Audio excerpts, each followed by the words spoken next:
Қайырлы күн достар, менің каналыма қош келдіңіздер. Бүгін сіздермен 15 минутта табада дайындалатын өте оңай және тез дайындалатын пиццаның рецептісімен бөліскім келіп отыр.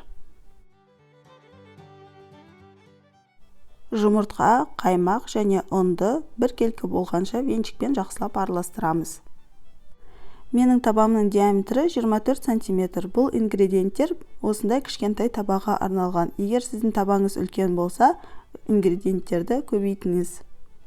Табаға сұйық май құйып, жағып шығамыз. Астын орташа отқа құямыз. Сосын массамызды табаға құйып, жан-жағына жақсылап біркелкі болғанша жаямыз. Қамырды 1 минуттай пісіреміз. Үстіне томат пастасын жақсылап жағып, тағы да 1 минуттай пісіреміз.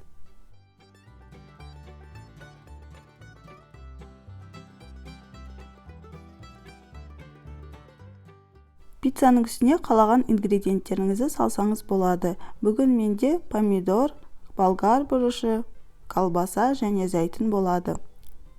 Үстіне үккіштен өткізілген сырды саламыз да, бетін жауып, орташа отта 12-13 минуттай жақсылап пісіреміз.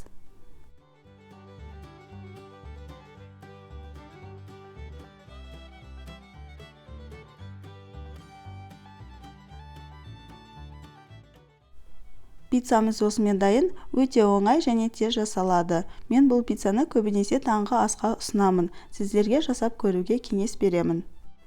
Видеоны қарағандарыңыз үшін рахмет. Менің каналыма жазылып, лайк және комментарий қалдыруды ұмытпаңыздар. Сіздермен болған баршын келесі видеоларда жүздескенше.